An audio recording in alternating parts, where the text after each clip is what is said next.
Olá, Whisky Lovers! Bem-vindos a Degustando Whisky, vídeo número 17. Eu sou Márcio Becker, trazendo para vocês mais um vídeo de degustação de whisky. E no vídeo de hoje eu vou degustar, a pedido do John Smith, o Glenlivet 18 anos.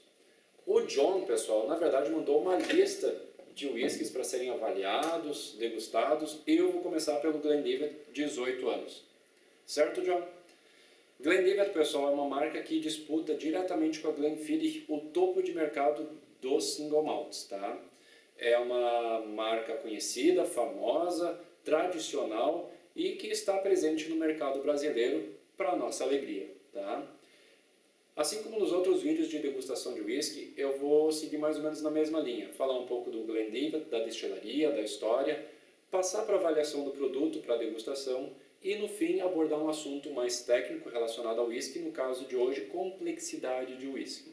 Até porque eu acho que tem bastante a ver com esse Glenlivet 18 anos. Tá? Glenlivet tem a sua história começando em 1824, mas, na verdade, o George Smith, que foi o fundador da Glenlivet, já destilava whisky muito antes disso, tá? Assim como todos os seus vizinhos do Vale do Livet, do Glenlivet. E aqui eu vou abrir um parênteses, uma curiosidade. Glen, pessoal, traduzindo é vale. Ou também rio, riacho, de água pura, límpida. Tá? Glen é um termo que é muito utilizado nos whiskies. É Glenfiddich, Glenlivet, Glenmorangie. E existem vários whiskies que começam com Glen. Era só uma curiosidade, fecha parênteses, vamos voltar ao nosso Glenlivet. Então, assim como vários dos vizinhos do George Smith, a produção naquela região era sempre de forma clandestina. Tá? Era uma região de difícil acesso, de difícil fiscalização, então, e o pessoal produzia com uma certa facilidade, claro, produções pequenas, mas produzia com uma certa facilidade de forma clandestina os seus whiskies. Acontece que em 1823 foi aprovada a lei do parlamento, e uma das pessoas que ajudou essa aprovação dessa lei foi o Duque de Gordon. O Duque de Gordon, ele era proprietário das terras do George Smith, só isso. Aí ele chegou lá no George Smith e falou ao pé do ouvido dele assim: George, eu fui um dos que ajudou a aprovar essa lei. Não é bom que haja algo clandestino nas minhas propriedades. Por favor, legalize a sua produção. E não que o George Smith estivesse muito interessado em legalizar a produção de whisky que ele tinha, mas, obviamente, depois do conselho do dono da terra dele, ele foi lá e legalizou. Foi o primeiro a se legalizar em toda a região. E o que acontece depois disso? Como ele foi o primeiro a se legalizar, todos os demais estavam de forma clandestina. E ele acabou criando, da noite para o dia, o que era um monte de vizinho, acabou criando um monte de inimigo. Né? Se a vida social dele ficou um pouco mais complicada por causa disso, no aspecto produção de whisky melhorou, porque estando legalizado ele pôde prosperar na sua produção de whisky. A vida social dele era tão complicada que existem várias histórias a respeito disso, mas disse que ele andava com 2 pistolas na cintura, que armou todo o pessoal da fazenda dele e que espalhou boatos de que quem se metesse com ele ia levar chumbo, entre outras histórias. Tá? Então a vida social dele ficou bem complicada mesmo. Mas na questão de produção de whisky, prosperidade da sua produção, uma das primeiras coisas que ele fez foi mudar o estilo do whisky que ele estava produzindo. Até então era um estilo mais encorpado, mais pesado, passou então para um estilo mais leve, mais fácil de se consumir, que era o que os blenders da época estavam procurando para compor os seus blends. E dessa forma, não apenas mudando o estilo, mas mantendo uma boa qualidade, ele conseguiu ganhar fama. E a fama do whisky dele era de ser um whisky de muita qualidade. Tá? E o pessoal da região começou a também utilizar o termo Glenlivet, porque era o whisky de Glenlivet do George Smith. Aí começou a aparecer também o whisky do Zezinho de Glenlivet, o whisky do Joãozinho de Glenlivet, o whisky do Márcio de Glenlivet. Tanto que alguns anos depois, para evitar esse negócio de pegar carona na fama do George, o filho do George pegou e entrou na justiça solicitando exclusividade de uso do termo Glenlivet para a produção de whisky. E eles ganharam esse direito na justiça, tanto que na garrafa É até interessante, aparece aqui, logo abaixo do ano de fundação, aparecem letras bem pequenas. O Glenlivet original. Tá? E isso é por causa dessa história de entrar na justiça e conseguir exclusividade de uso. Mas vamos fazer a nossa degustação. Chega de história. História a gente encontra no livro, na internet. Glenlivet, 18 anos, tá, gente? Opa, dose grande. Glenlivet, 18 anos. 43% teor alcoólico, com corante, maturado em bourbon e sherry, tá? Uma belíssima cor, por sinal. Bem bonita mesmo. Brilhosa, dourada, pouco de cobre, muito bonita. No aroma, pessoal. No aroma, ele tem um aroma que no início ele se apresenta doce, mas bem adocicado. Licoroso até. Mas é uma doçura que vem repleta de outros aromas. Vem algo mais apimentado, puxando para cravo. Vem um amadeirado junto, uma madeira fresca, gostosa. E ele tem também alguns aromas mais comuns de se encontrar em whisky, principalmente em whiskies frutados, que são maçã, pera. Mas o que eu acho mais interessante é que se a gente der um pouquinho de tempo e paciência, a gente começa a sentir alguns aromas que contrastam. E um aroma interessante que tem aqui dentro é funcho. Pelo menos para mim, pessoal, é uma avaliação pessoal, tá? Cada um sente os aromas de uma forma diferente. Eu senti funcho, eu senti menta. São aromas bem interessantes de se sentir num whisky para contrastar com frutado e amadeirado. É bem interessante.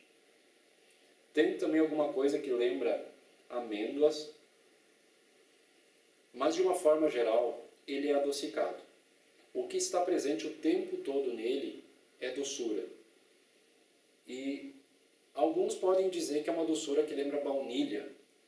Para mim, pessoal, é algo um pouco mais encorpado que a baunilha. Um pouco mais tostado, talvez. Algo que lembra mais mascavo. Tá? Tem um aroma bem interessante esse whisky. Paladar, saúde.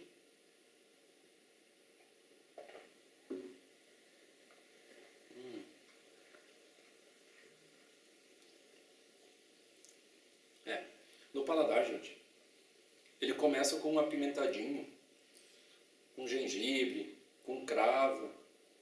Tem um gosto de madeira tostada, mas bem tostada mesmo.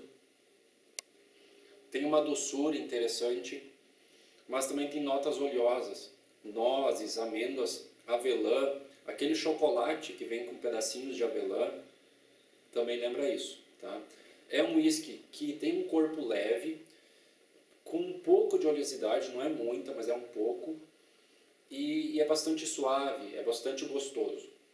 E ele finaliza de uma forma suave, longa, com sabores não tão intensos na finalização, mas de forma longa.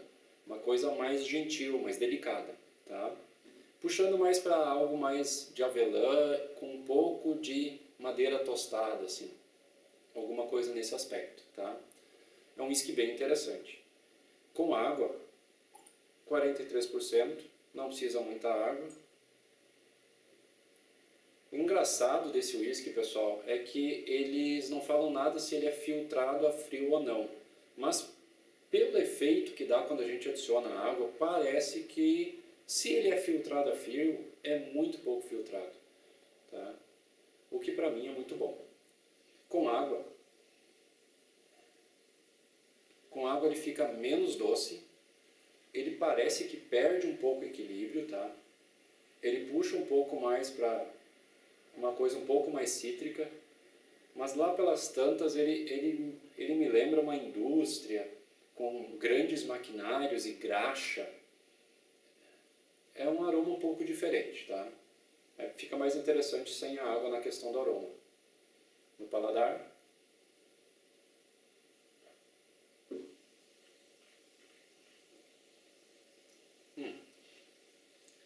no paladar ele fica mais suavizado, segue a amêndoa, segue o amadeirado, segue um pouco de chocolate, assim, mas ele fica um pouco mais apimentado também, tá?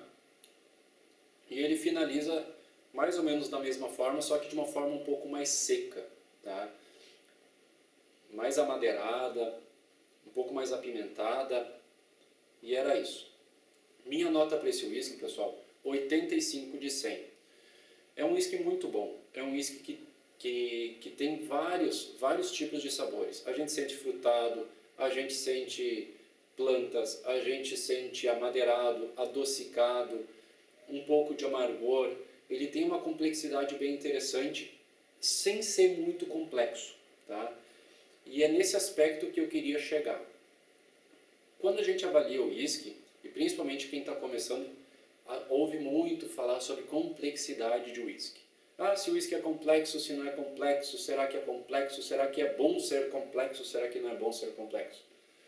Pessoal, o whisky realmente é uma bebida complexa, tá? Tem aroma, tem sabor, aquela história toda. Existem tipos de complexidade diferentes, existem momentos pessoais diferentes, tá? O primeiro lugar, a complexidade está bem relacionada também a quem degusta, não apenas ao whisky. Para alguns, o whisky pode ser complexo, para outros pode não ser. Isso é fato, depende de quem está provando. Mas existem tipos de complexidade diferentes. Claro que existem whiskies bem complexos, mediamente complexos, pouco complexos. Mas ainda assim, dentro disso existe outro tipo de complexidade. Existem whiskies que nem o Old Pulteney, que a gente coloca a nossa dose de degustação e começa a avaliar o produto, avaliar o whisky. E a gente nota que ele vai mudando de aroma. Primeiro é um aroma assim, depois um aroma assado, e vai, lá pelas tantas volta o primeiro aroma. Vai mudando, o whisky vai mudando à medida que vai respirando. Isso é muito comum em quase todos os whiskies, e no Glenlivet também acontece de uma certa forma, mas eu diria uma forma pequena. Por quê? Porque neste Glenlivet, pessoal, a complexidade está toda presente de uma forma bem casada. O que eu quero dizer com isso? É um whisky que não muda muito se a gente deixa respirando. Claro que ele muda, mas ele não muda de uma forma tão rápida e tão constante como outros whiskies, por exemplo, o Old Pulteney.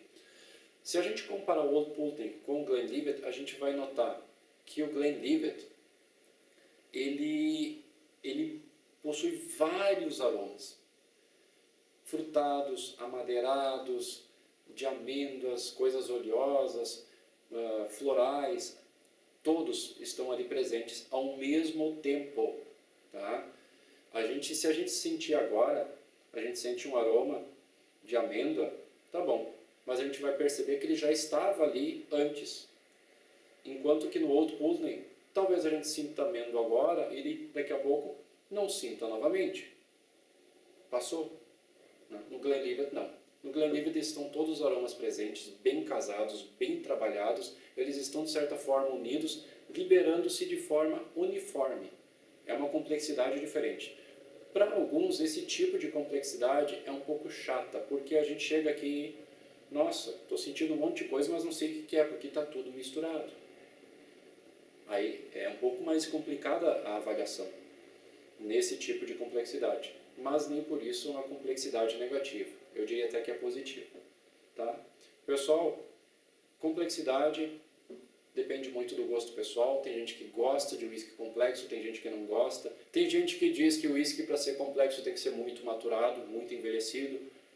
Afirmo para vocês, não necessita ser bem envelhecido. Não precisa ter 18, 21, 30 anos ou mais. 10 anos, 8 anos, a gente encontra whiskies nessa faixa de idade, de maturação, que são bem complexos, que valem a pena para quem está a fim de complexidade. E o custo, às vezes, ó, bem menor. Pessoal, espero que aproveitem essas dicas. Nos vemos no próximo vídeo. Saúde!